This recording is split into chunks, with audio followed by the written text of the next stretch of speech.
Since Ivan started it, he doesn't get to answer the first question. First question is going to be, what chemistry do we see?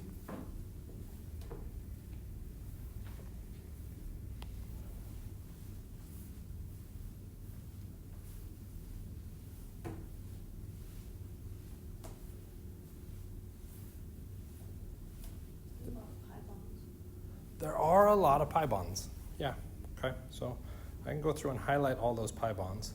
Though the problem with highlighting all those pi bonds is kind of stated right at the very beginning of this. There's a lot. Okay, so if there's a lot of pi bonds, it's going to be really hard to narrow the field as to what specifically you're looking at. Okay. So it's not inherently wrong. Could be a good idea to go through and look at it, but be aware that's problematic. And when we talk about chemistry, what chemistry do we see? Where we should be focusing within that question is what is the most reactive chemistry? Because if we can find that first and foremost, we can then start a conversation about what should be happening, where we should be targeting other things. Because perhaps one of the most or the most reactive thing gives us a clue as to where we need to be looking.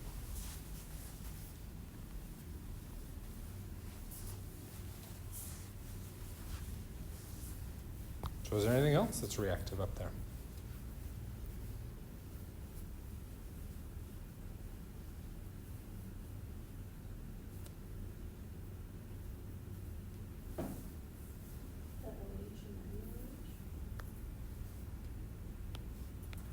Yeah. NaOH, the bond between the sodium and the oxygen, is an ionic bond, which means that can better be represented as an Na plus and an OH minus. And because we all passed Gen Chem, we should remember from Gen Chem that sodium is a spectator ion when it's in its ion state and therefore can be ignored. Which means what we're really looking at when we see NaOH is hydroxide OH minus. Okay? Now if we consider OH minus, what chemistries are going to be available to it? Base chemistry. Okay? It can act as a base. What else could it act as? A nucleophile. Ultimately, both of those things are a source of electrons. If we go back and think back now 2 minutes within our video and we talk through the very first suggested thing to look at, when we said what chemistry do we see, the chemistry that was spotted and called out was pi bonds.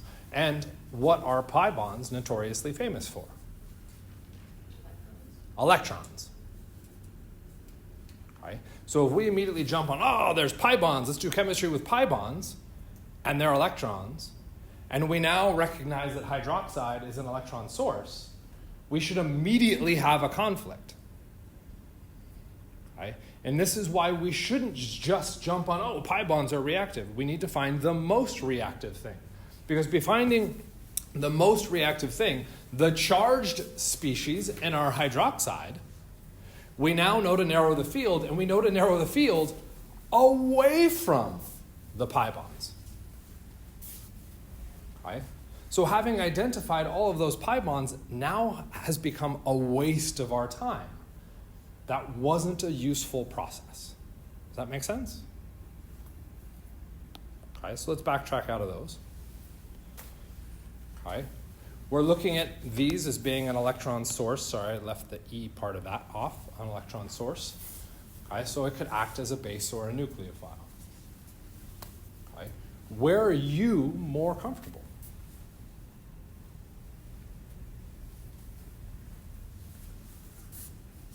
At home in bed. I know. Vaguely asked question. Okay. Where are we more comfortable looking at? That hydroxide acting as a base or as a nucleophile?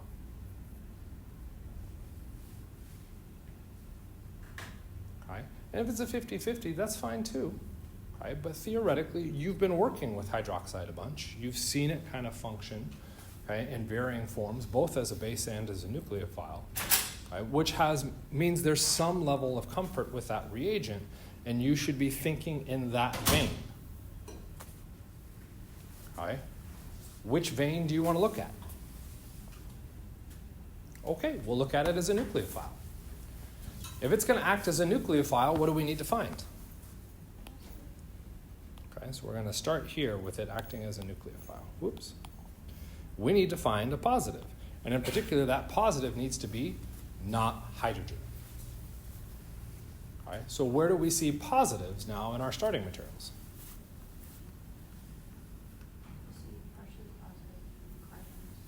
Where do you see partially positive carbons?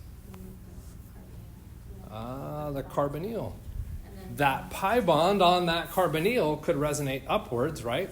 Generating a large partial positive on that carbon and a large partial negative on that oxygen. Awesome. And you said, and? The carbon nitrogen. We also have the carbon nitrogen that could resonate upwards, generating a large partial positive and a large partial negative. Okay. This does generate a potential dilemma because we have two positives to work with. Okay. And yet, deciding which of those positives to work with becomes a challenge. How do we decide?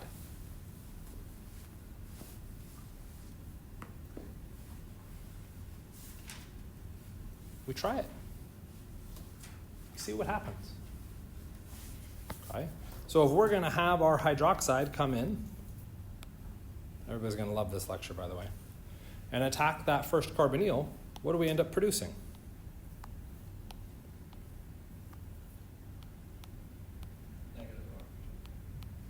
We get a negative oxygen. Okay? Which isn't necessarily bad, okay? Because we started with a negative oxygen. Okay? That structure should start to vaguely ring some bells, particularly after the lecture that we had on Tuesday. That structure should kind of look like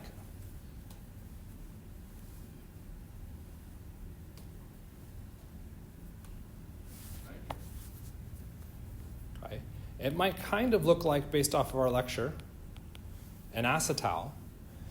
Okay? To be an acetal, we would need an R group up here and an R group instead of that hydrogen. So it's not actually an acetal. It's not even a hemiacetal because we don't even have an R group. To be a hemiacetal, we have to be halfway to becoming an acetal. Okay? All we've done, particularly if we finalize that negative with a hydrogen,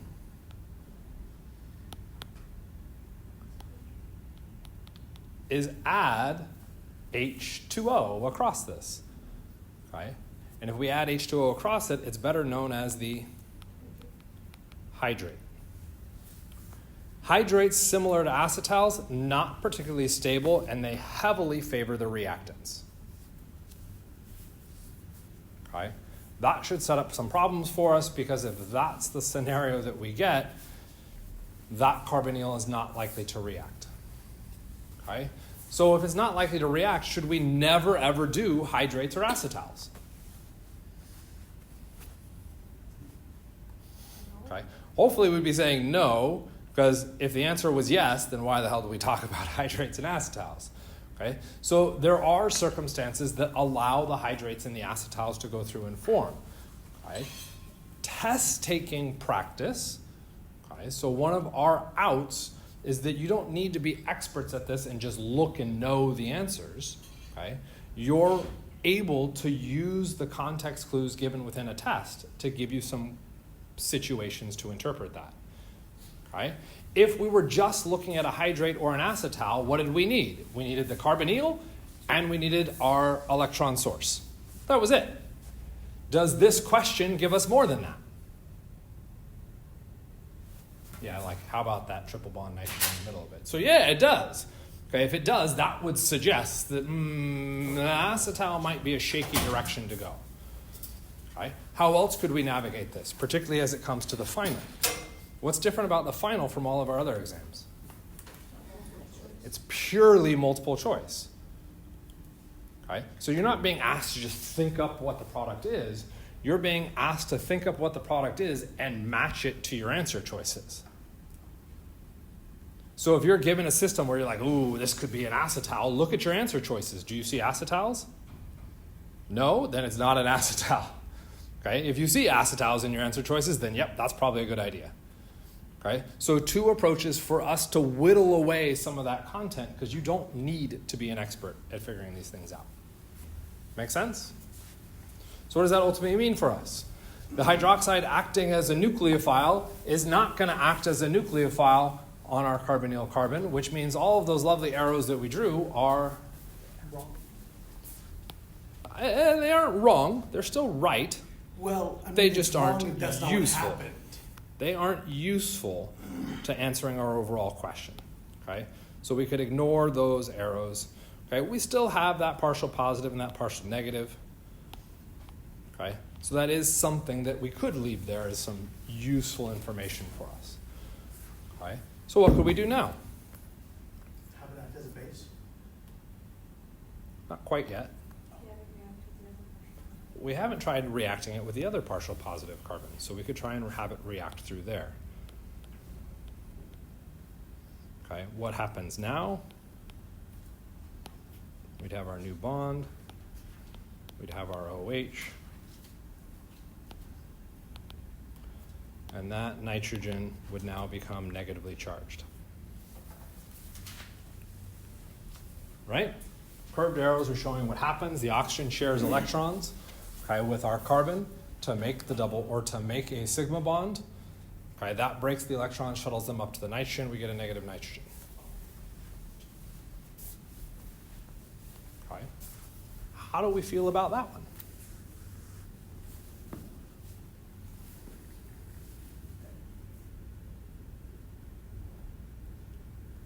What do you mean exactly?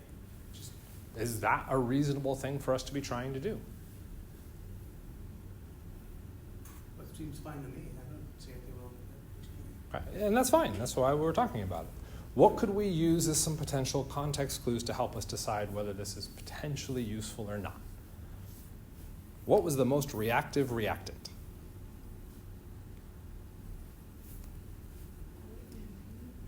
Okay, the OH.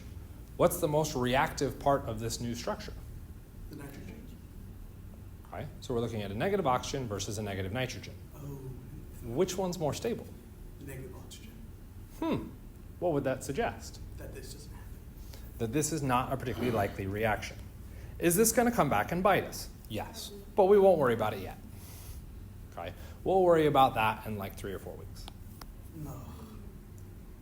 Okay, so it's not going to bite us for a little bit, so don't stress. Okay, so what does that mean? Okay, Just act as a base. it can't act as a nucleophile. It must now be acting as a base. Okay, so we've drawn on all these negatives and positives, and again, those negatives and positives aren't necessarily bad structures.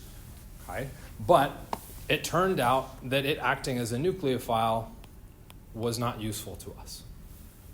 Okay, which means instead it should act as a base. So what do we need to find? Acidic hydrogens. Okay, so where do you see an acidic hydrogen? Where do you see a hydrogen at all? Say that again. Did you say the one on the carbon? I said carbon, yeah. Okay, fair. That's better. I was like, they're all on carbons. That's totally rude. Okay? So we could go, oh, the one on the carbonyl, which is immediately what the ACS is or any test is going to harp on, because that is the number one natural reflex, is to pull the only visible hydrogen. But as we talked about now at least once, maybe on this past Tuesday's lecture, or maybe it was last week, the aldehyde hydrogen is not acidic. Why is it not acidic? No. I've been trying to figure that out myself. Okay, and if we're all like, well, I don't know why it's not acidic, we literally talked through why it was not acidic. Okay, we pushed that all the way out to look at that definition for why its acidity is pretty piss poor. Because then you'd have like two negative charges right next to each other, and that's not exactly a good thing.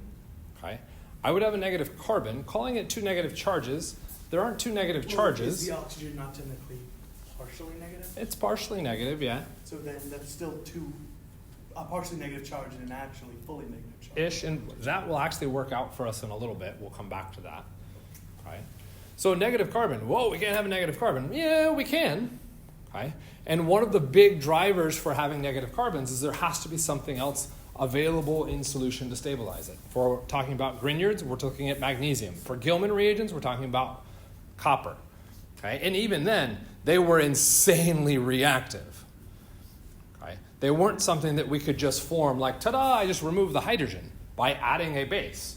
No, it didn't work that way. We had to add a raw metal to it, and the metal had to do redox chemistry to transfer electrons back and forth through some crazy-ass mechanism. That was not simple. This is just, I add hydroxide, and ta-da, I get a negative carbon. No, not going to happen. Okay, there has to be something to stabilize it. Okay, so if we think through our kind of flow chart, if you will, of stabilization, we could look at charge. It was going to be negative. There's should all we can do about that. Okay, size, carbon, one of our smaller elements, not great. Electronegativity, it's not electronegative, not great. Resonance? Is there resonance? Not really on the carbon. Okay. There's not really any good resonance. Okay. That's the classic resonance that people will use, is trying to shuttle those electrons up.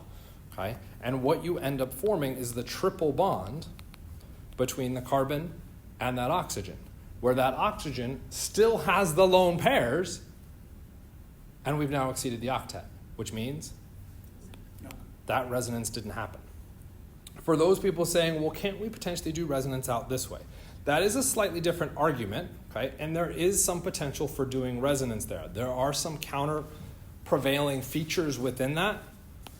But doesn't that lead For to some instance, octet? it won't lead to octet problems because you'll shuttle those electrons to that carbon. Yeah, but then if you, okay. Gotcha. But what'll happen is that you get counter-prevailing with that other oxygen, putting a lot of electron density into one space. Okay? This really only comes down to a special case scenario for this, because we're looking at this particular structure that showed the potential for that resonance. If we think about our aldehydes, this is all we see for aldehydes with an R group out here. If we're going to talk about that hydrogen being acidic, really all we're concerned about is how the aldehyde can stabilize it. Okay? And ultimately, it can't do resonance. The only thing it can potentially do is induction. And induction gets a little bit weird. Okay? Technically, for induction to work, we have to pull the electrons, okay, through sigma bonds. We don't get a lot of ability to pull that negative charge through the sigma bonds up towards the oxygen. Okay? Because there's already a bunch of electron density there with the sigma bond to the oxygen and the pi bond to the oxygen. So we do kind of encounter this negative scenario that's not a great scenario. Okay? So we have to be really, really hesitant, particularly as it comes probably to the ACS final. Just because you see a hydrogen does not make it acidic. So be very, very careful with that. Okay? And I would actually argue if you see an explicit hydrogen, it's probably not the acidic one, and you need to look somewhere else. Well, then there's only one hydrogen that's really available that would be the most acidic. There's only... you're propagating a bunch of stuff through your head, which isn't, again, bad. Right. But, I mean, we have hydrogens out here, right? Why should we not look at those? I mean, you could. Those are all ultimately going to be a similar case. So we could ignore all of the hydrogens on that individual structure so that it acting as a base, is now also out the window, okay, at least with that molecule. So now what do we have to do? Look at the other one. We have to look at the other structure. I'm going to leave up our conjugate base for that molecule just for the moment. Okay, and where do we see hydrogens in the other molecule?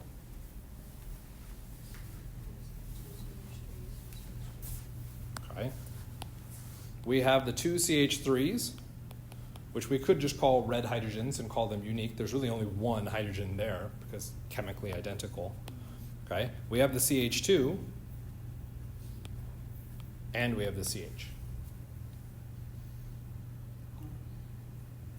Okay. So if we really wanted to boil it down, we've got three different positions. Okay. Do you know which one is most acidic? And this is something you hold your tongue on. I just want you to think about it. Do you know which one's most acidic? Red, green, or blue? I want to say blue, but as you brought up earlier, the nitrogen has 2 pi bonds, so it's kind of a big problem. Right. Maybe they're And equal. I'm fine with you sharing, but ultimately I said keep it to yourself.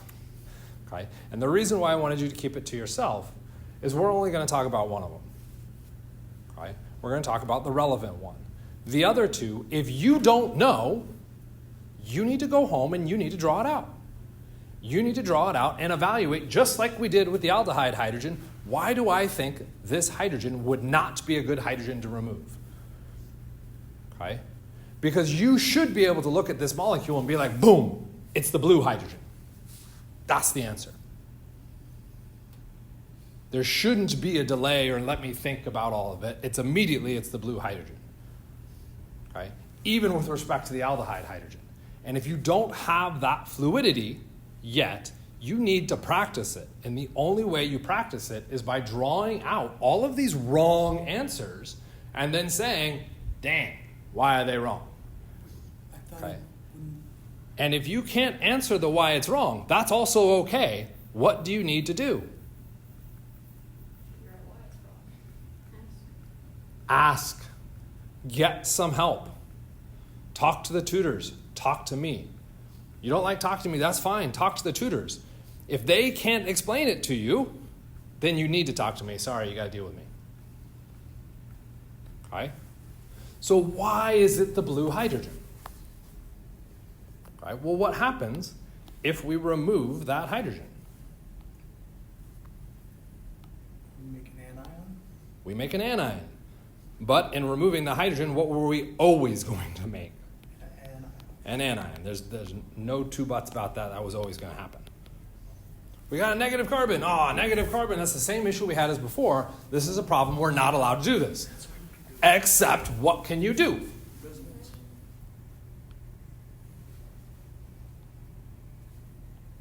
That makes more sense. Because at first I wanted to initially say the blue hydrogen, but I was thinking because of nitrogen's inductive effect. I wasn't even thinking about resonance. And therein lies probably the biggest... Whoops, that's not negative. Pay attention, Mike. Nitrogen's negative. Therein lies probably the biggest part of this particular unit when we're talking about our advanced carbonyl additions. What we're taking advantage of is the acidity, okay, next to an electron withdrawing group, a carbonyl. Okay? Not via induction, but via resonance. Again, everybody reflexes to induction. Induction typically is not the answer. There's something in the medical professor, it's never lupus. I think I've heard that before. You've been watching too much Dr. House. Okay. So you have to come up with other ways to address. And that doesn't mean that induction isn't the answer sometimes. But it is very rare for induction to be the correct answer because there's so many other things you should be evaluating. And since resonance is like 90% of the answers across the board, your reflex needs to be resonance. Why is it not resonance? Probably because you haven't practiced resonance enough and you're not confident in it, so you try to avoid using it. Stop it. Use resonance. Okay? So we've now got the hydroxide acting as a base. Great. Fantastic. It acted as a base and it produces, okay, these structures. Okay, we have two structures now here, two resonance structures. Okay, why would we expect them to be better than attacking the aldehyde? The aldehyde didn't have resonance. We have resonance. Okay, this helps to explain that this is probably our most likely first step. Okay. Positioning on the page is utter trash, for the record. Okay, I need to slide everything over a whole hell of a lot, and I'm going to see if it'll work. I doubt it will, but we're going to try. Okay? So we're now looking at two resonance structures. Oh, please do this for me. Just this once. I'll never ask for anything ever again. Oh, yeah, no, that was a bad idea. Okay. Which of those two resonance structures should we now be considering in moving into our next step? The negative nitrogen. It's the most useful one. It's just the chemistry. Okay. How do we decide? We talk about best versus useful. Okay. The best structure should have octet satisfied. Do we have octet satisfied? Yeah, both structures have octet satisfied, so that's not useful. So the next thing that we would look at to make best is to make sure that the charges that we're generating, okay, are on atoms better capable of holding that charge. How do we look at capability? Electronegativity, valence electron shell. Close on electronegativity, help me out a little bit. You said valence shell afterwards, which is kind of useful. Where do we start? Size, then electronegativity. So what atom is charged in our left structure? Carbon. What atom is charged in our right structure? Nitrogen. Do they have a difference in size? No. Do they have a difference in electronegativity? Yes. And what does that electronegativity suggest? That negative nitrogen is the better structure. That negative nitrogen is the better structure. So between these two, this is the best. And if that's the best, which one's the useful? The same one. One could be both the best and the most useful, no? Nope. Okay? No. Nope. Because when we talk about useful, what's happening is that structure must react. If it was best, it's best because it's not reacting. It's the most stable. We actually want the first worst structure when looking at resonance, and that's going to be our most useful. So if we're looking at this as a potential for running, we actually don't care about the best, we care about this guy. Okay? Which I'm now going to erase everything so I can shift this over, and I'm only going to draw the useful one. Hopefully I'll draw it correctly, but we'll see what happens here. So many different colors.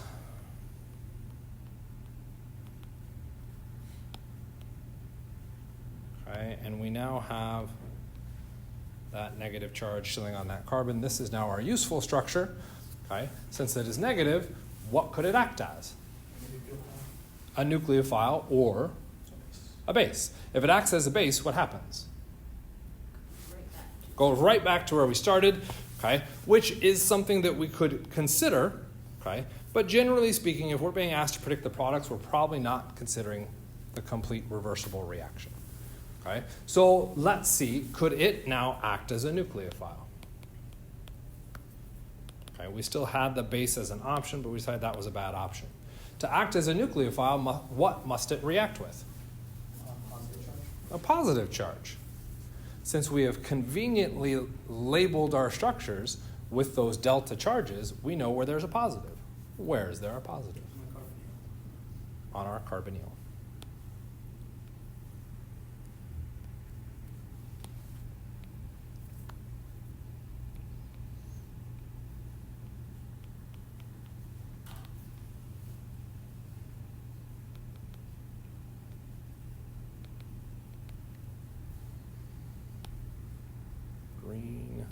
Green. Sorry, I'm talking to myself for the recording.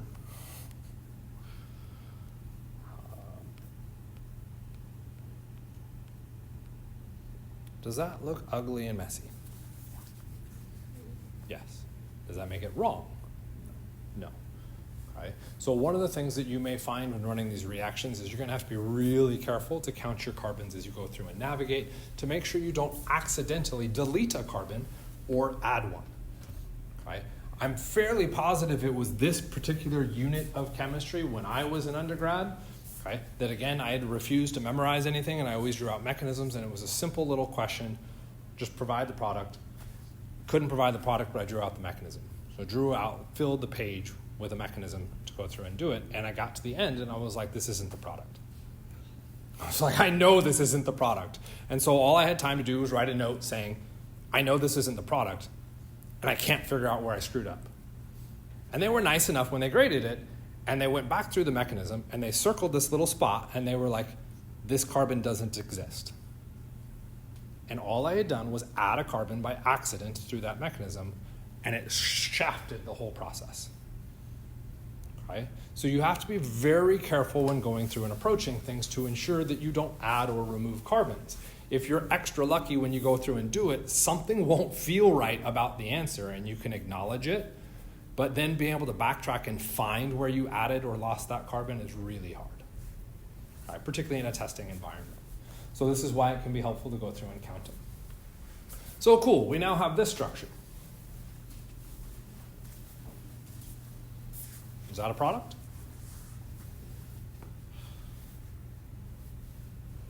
I mean, I don't see where it would get a hydrogen from anywhere, or anything positive. Okay, so where to get a hydrogen from or anything positive, and we got a couple different things with that. Picking up hydrogens is always a challenging one and a nasty one. Let's take a look at sodium hydroxide. What phase is sodium hydroxide? Liquid. No. Sodium hydroxide is a solid. What? Yeah. You go into the stockroom and you ask for sodium hydroxide. They will give you a bottle full of sodium hydroxide pellets. Okay? But if you think through your experience with working with sodium hydroxide, was it ever given to you as a pellet? No. Why not? One of the big reasons is it's insanely concentrated as a pellet, and that's really dangerous and caustic and can burn things. Like touching it with your hands can cause problems with your skin. Okay? So we want to be real careful with that, and so we tend to avoid that. What was it given to you as? A liquid. No. Because to get sodium hydroxide into the liquid, you would have to melt it, which means you're getting up to wicked high temperatures. So now not only is it super concentrated, it's also super hot. Just talk about like a disaster waiting to happen. Instead, what we do is we dilute the sodium hydroxide by dissolving it in water. So when you see NaOH, almost universally, and again, this is one of the reasons why I don't like Gen Chem and why I try to refuse to ever teach 151, because one of the things you're supposed to do with all of your chemical reactions is do what? Write the physical state. And I'm so sick and tired of writing those stupid parentheses and AQ and S's and L's and S's that I just gave them and said, I don't want to do it anymore, leave me alone. Okay? On top of which there's numbers, and I don't like numbers either. Okay? So that's how inherently lazy I am. Okay? Well, this push on this, it's not just me, it's the entire flippin' field of organic chemists. To get sodium hydroxide into the reaction, almost universally, you're adding it in the presence of a solvent. That solvent could be water. It most commonly is water, but it could also be ethanol. Okay? Those people in lab should remember we used ethanolic sodium hydroxide in one of our experiments. What was that? Sodium hydroxide dissolved in ethanol. Okay? So it's not an aqueous system at that point because it's not water. It's just a solution, and we use a different solvent. But what does this really get to? That solvent will always be a protic solvent. And because it's protic, what do you have floating around? Water. Not necessarily water. A whole lot of H's. You've got a whole lot of H's connected to an oxygen, which means that negative could pick up a hydrogen easily from our solvent.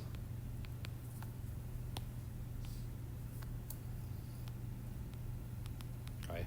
So to your point of, I got nothing to stabilize it, you do. Unfortunately, it's implied in the solvent aspect.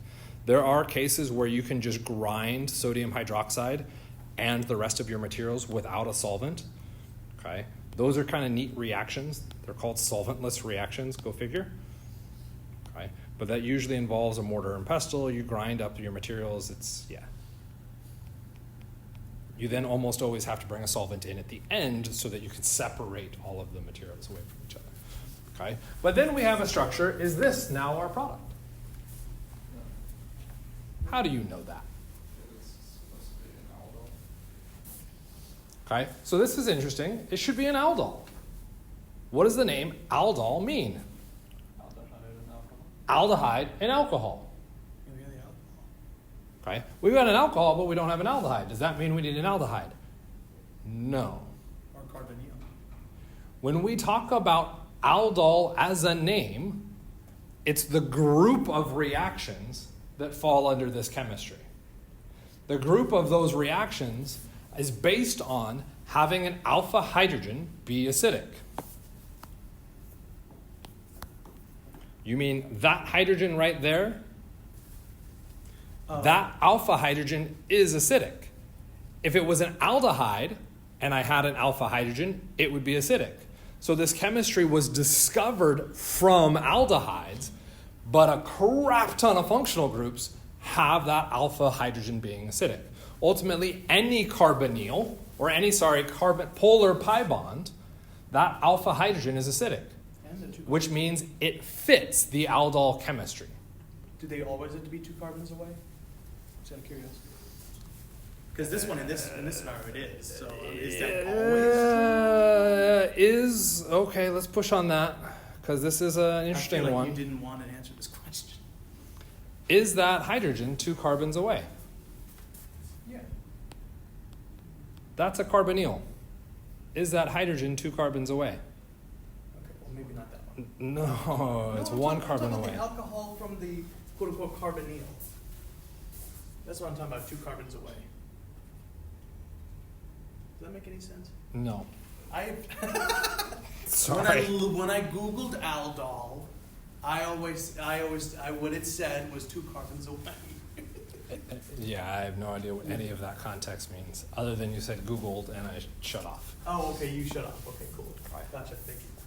You're welcome. I try. Okay, so is this still an aldol? Yeah, if we recognize that this polar pi bond could just as easily have been a carbonyl, okay, and in particular an aldehyde carbonyl. I have an aldehyde and an alcohol, that's an aldol. Okay, so it does fit the pattern of an aldol. Okay, so is this the correct answer? I was waiting for that. Did you try and draw it? Yeah, I just haven't submitted You tried to draw it. Oh, you haven't submitted it? Okay. Should we throw Ivan on the bubble? Make him lose homework points? The question asked us to dehydrate it. Ah, there we go. And that becomes the fun part with our aldol reactions. Wouldn't the base just immediately pull the hydrogen back off?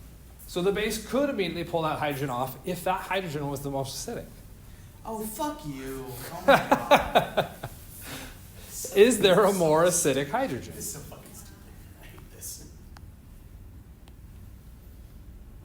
Is it the one that's alpha to the carbonyl? Oh, yeah. That hydrogen is more acidic. Why is it more acidic?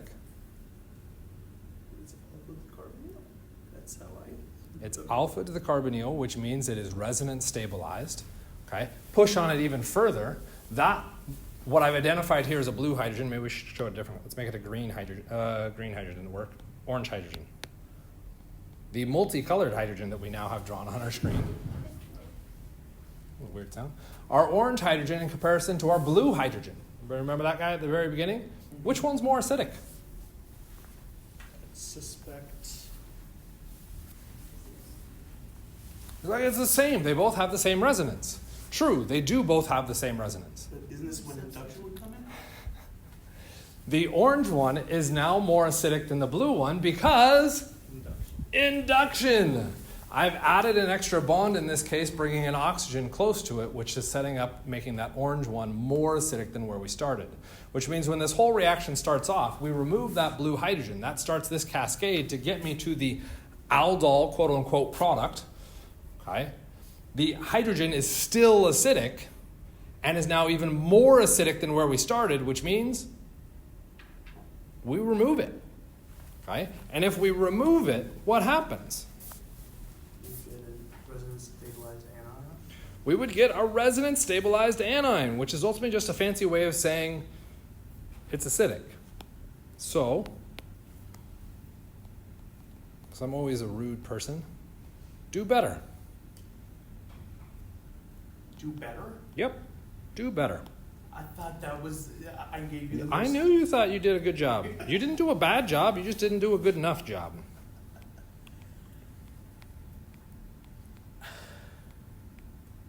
Oh, is it an... Oh, fuck, what would you... No, it's not that. I thought I was going to say a yillid, but that's not what that is. Those electrons could come down, dumb down, Oh, it's...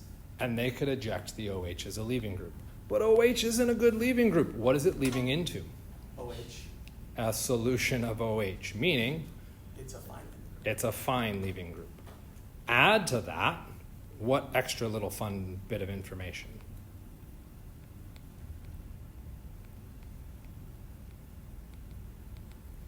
What is special about that pi bond? Special about that pi.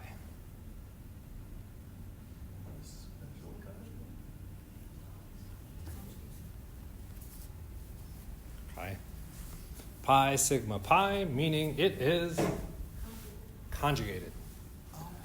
So not only is the hydroxide leaving a questionable leaving group, right, but it's leaving into an environment of hydroxide, so it's not good or bad, but the product that is generated has increased conjugation of the system, which means we have overall stabilized our final product.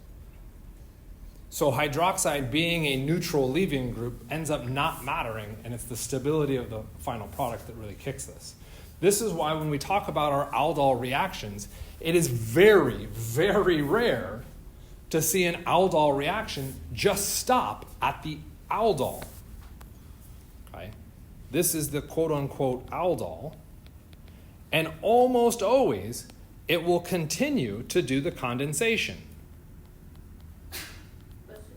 Okay? For a couple reasons. If we go back and look at all these other steps, these are almost all universally equilibrium. When we do this final elimination, that's not a reversible step. Okay? So as soon as I initiate into that condensation, we're now heavily favoring the product, and it just siphons all of those intermediates across and through.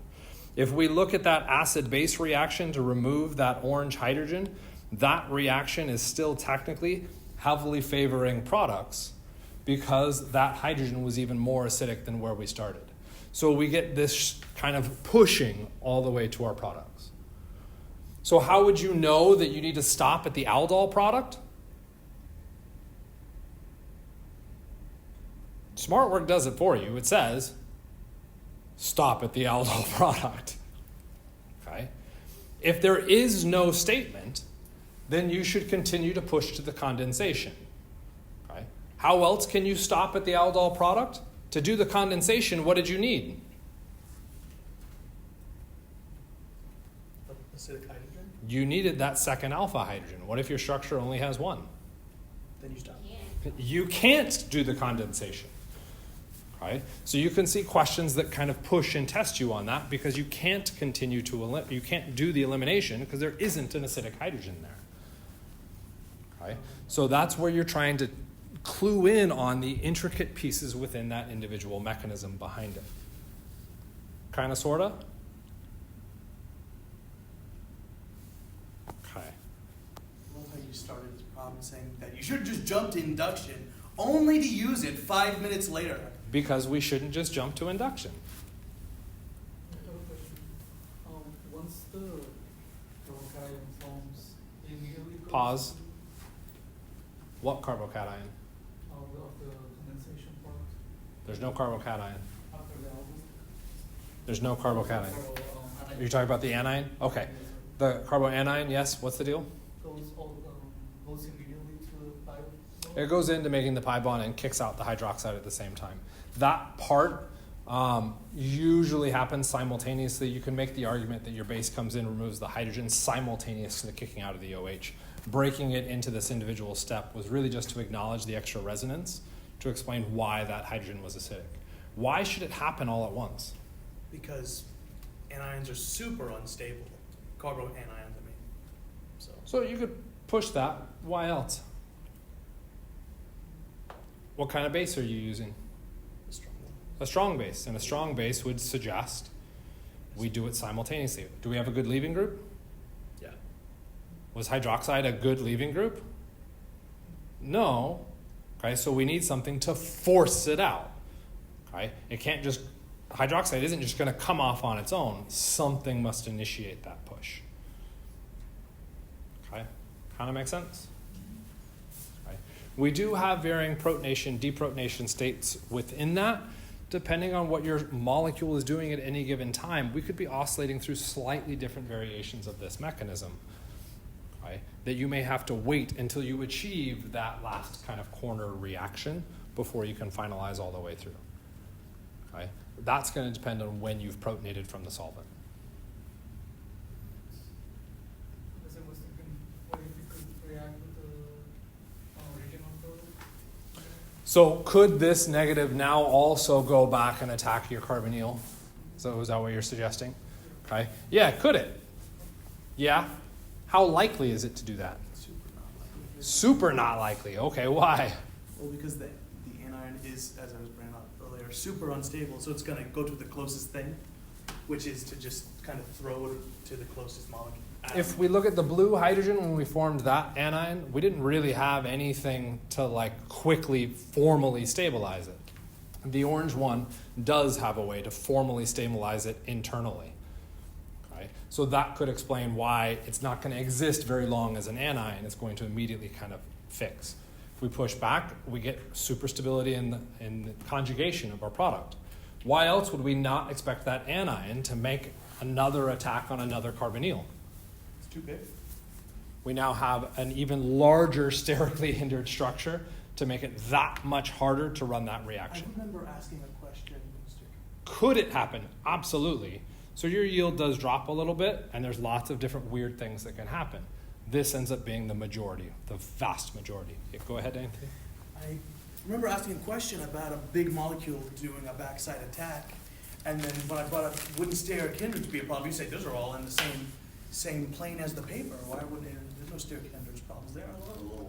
That's true, because what were we reacting? I don't remember. Pi bonds, which was the p orbital. All the atoms are in the same plane, we're reacting the p orbital. Is this p orbital? Oh shit, no. Okay. The attack going up here, yes, is p orbital. Okay. So this attack going up there is effective. This still isn't p orbital, but we're looking at really just kind of p orbital interactions. Okay. Here, you've now significantly layered on a bunch of extra pieces around that negative, making it very sterically bulky.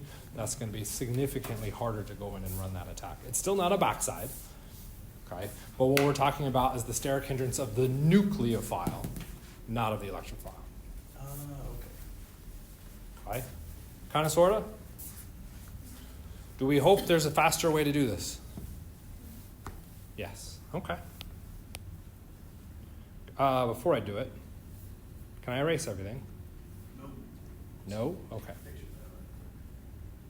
I mean, it's not like it's recorded, and you could just look up the video and pause this part of the video. Watch your videos.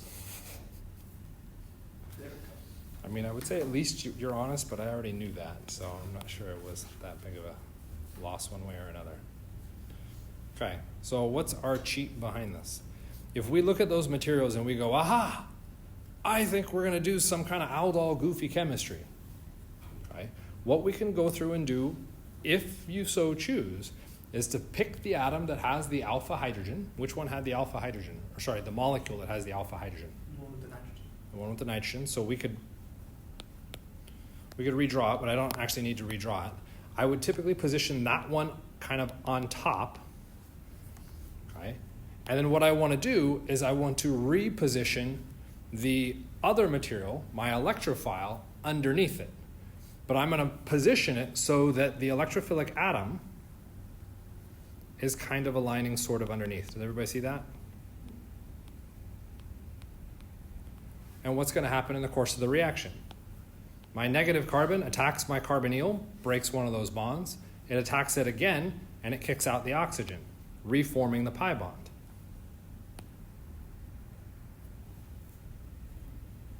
Rewind back 10 seconds, that's the final answer. Okay? You might go, well, that's so easy, why don't I just always do that? Because that usually just doesn't happen. You have to have that memorized. Okay? You have to have that memorized. You have to have the ability to look at it and be like, that's an aldol. Okay? If you have all of those pieces, that can help you significantly with this kind of shorthand and just drawing out the product. Okay? But then realize the next kind of fun bit to this.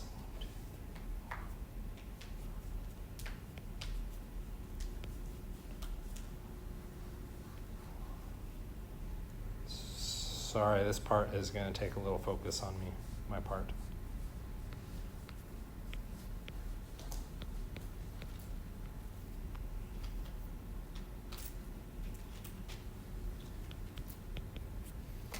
It'll probably get drawn like that. Hopefully I didn't screw it up. Oop, I screwed it up. It'll probably get drawn like that. Do those look the same?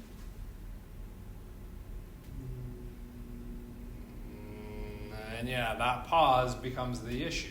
What's happened is a sequence of bond rotations to effectively string the structure out into its kind of steady state straight line because we type things. Okay? As opposed to, let's just draw it so that it cheats and drops in. So if you're going to do that kind of cheat and drop in, you're also going to have to realize that you have to manipulate some bond rotations to get it into alignment that will match what you would see in the answer choices. You guys are staring at it an awful long time. Did I draw it wrong? Did I get it? Yeah, that's right. I think I got it. I don't know. Right. And that I don't know becomes the biggest issue. Right? So when you do these kind of cheats, it gets you a structure and it gets you the correct answer, but you still have to be able to match that to your answer choices. Okay? And any spin, flip, bond rotation within that can make it difficult to match your answer to the answer choices. Okay? That ultimately is why we spend a lot of time in OChem 1 talking about structure and where things are in three-dimensional space, so that you're better at being able to do these manipulations. Make sense? Questions?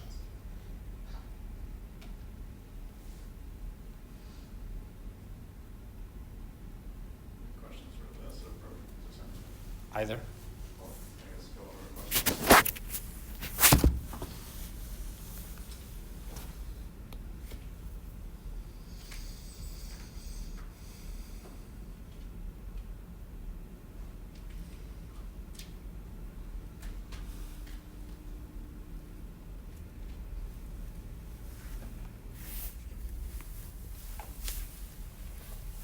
Okay. What do you see?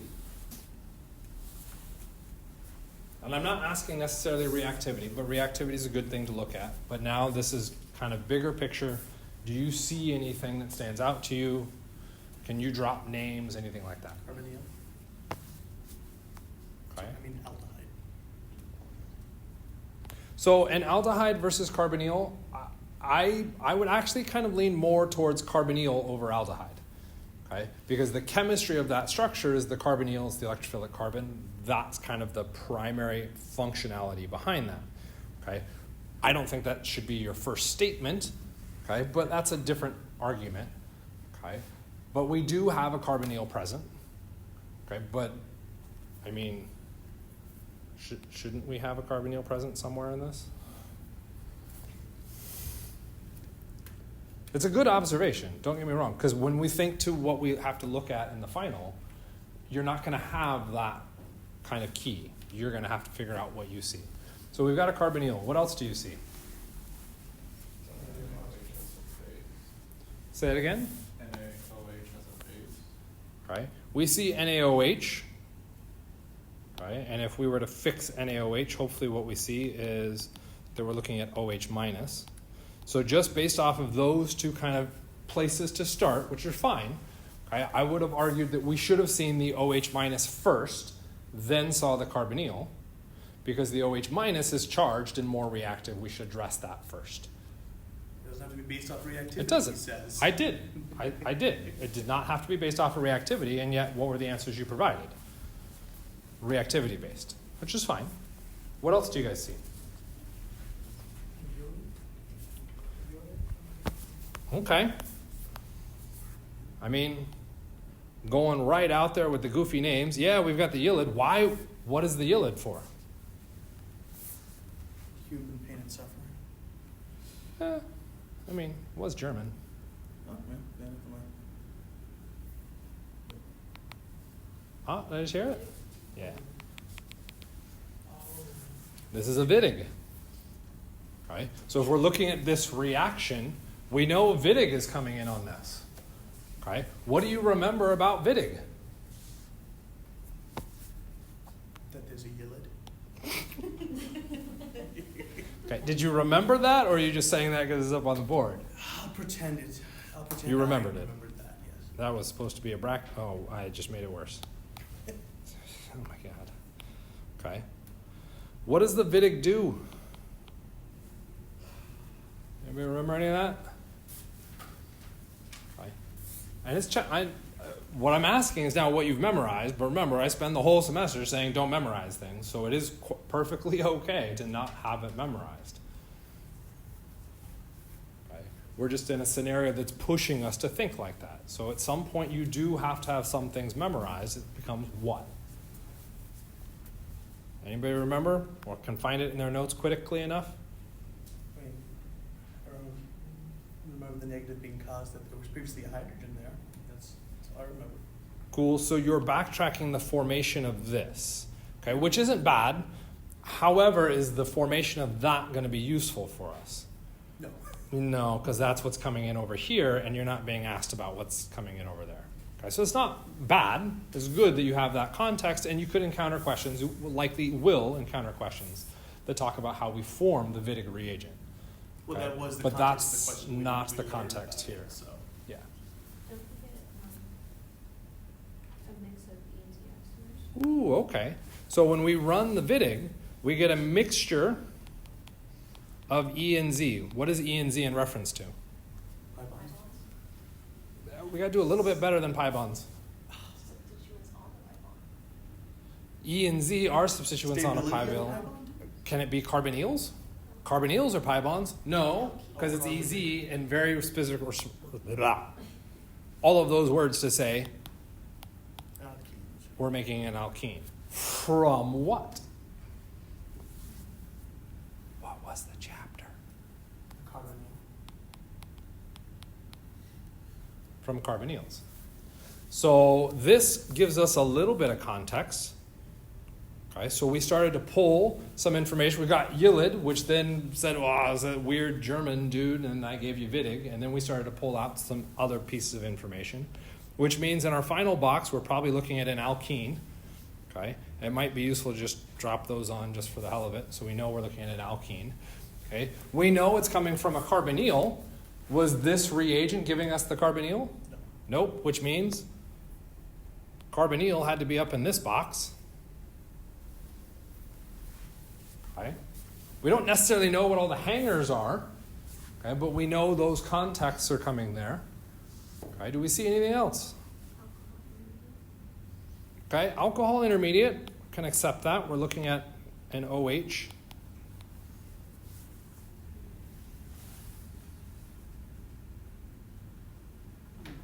Okay, let's go back to where you guys started. We said Anthony with a carbonyl and Ivan with sodium hydroxide acting as a base. We talked about any chemistry where we have carbonyls and bases. Alpha carbon. The alpha carbon that did what? Deprotonated.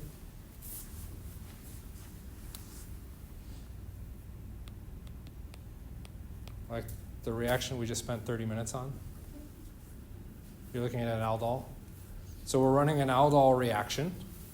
That aldol reaction followed by heat is going to have somewhere in it a carbonyl. Okay? That carbonyl structure will then react with the Wittig to go through and give me an alkene at the very end. Okay? Does that give me an answer? No. It might help if we were in a multiple choice scenario to be like what things are going on. If this is a show your work scenario, you've proven to me that you understand something about what's going on. You've drawn some structures, you've identified some reactivity. I can now give you points. Maybe not a lot, but I can give you something. Okay? But if you leave it blank, I can't give you anything. Kind of make sense? Okay. So, do you see anything else? See water. Okay. We've got reference to water and we've got reference to heat. What is water going to do for you? It's gonna act as an acid. Act as an so it's just going to put hydrogens on structures. How useful do you feel that is? Depends on what happens. Okay. Heat. What does heat mean to you? Say again? Yeah. This heat is likely talking about an elimination, which is kind of useful because if it says we end with the aldol, what do aldol reactions typically do? They also typically eliminate in the next step to do an aldol condensation, okay? Which means if we're looking at our condensation, we're probably also seeing the pi bond next to our carbonyl. Okay. Kind of, sort of? Mm-hmm. Okay, are we now ready to actually start digging into it? Yeah, probably. Cool, I think there's some markers up on the boards. So, if we acknowledge that our first two steps, the first step is the aldol, the second step is the elimination, we're ultimately doing an aldol condensation. Right? For the sake of brevity in time, all I'm going to do is cheat and just align my alpha hydrogen, my blue hydrogen, directly above a second equivalent of the exact same starting material. And this becomes one of the challenges with the aldols, is that nobody remembers that when we run a reaction, we aren't running a single molecule. We're running probably on the order of 10 to the 20th molecules. So there are tons of these molecules floating around in solution. And so we generate our nucleophile, whoops, that's an eraser. We generate our nucleophile with that blue structure. It comes down, attacks. It breaks one of those pi bonds. Okay. That would then protonate. It then does a second attack in the second step, our condensation, okay, where we get rid of it altogether, and we now have box 2, our aldol condensation. Okay. The aldol would be modifying that blue bond structure to make sure that we had an alcohol down here. Kind of okay? The next part is the Wittig. Oh man, and of course the Wittig is going to be extra annoying. What the Wittig goes through and does is we take our negative carbon, there's 3, there's our phosphorus, I'm just going to say PPH3. Our negative carbon, go through an attack, break that open. Oh, I've got to redraw this. Okay. If it sounds like I'm talking to myself, it's probably because I am, as I try to make sure I don't lose track of any of these freaking carbons.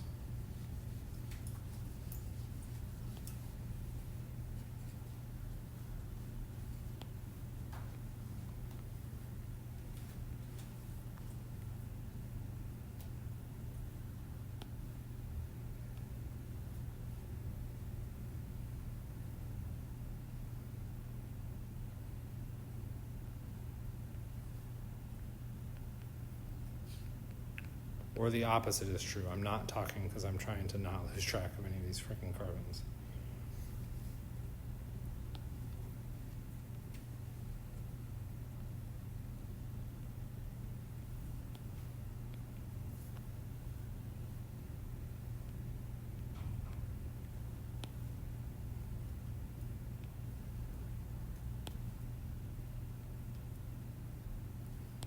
And I already made a mistake. I see it.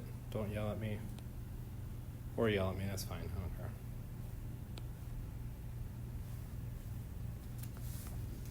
And we now have that final box. Okay. For those people that at least attempted to draw it out, you can try and match that up. Ivans, I twisted mine, so you're going to have to do some math within your head. You guys, I also twisted mine from yours, so you'd have to do that math in your head. Right. But that should be the correct Wittig product. It's now just a question of trying to draw that into smart work. Right. Extra fun if it was multiple choice. We'd have to find kind of the longest carbon chain, and it would all get kind of rotated out to make that straight chain. It would make it virtually impossible to go through and see. Okay. With that, we are officially at time. So I am going to stop the recording, but if you've got questions, you can ask and I can follow up with you individually.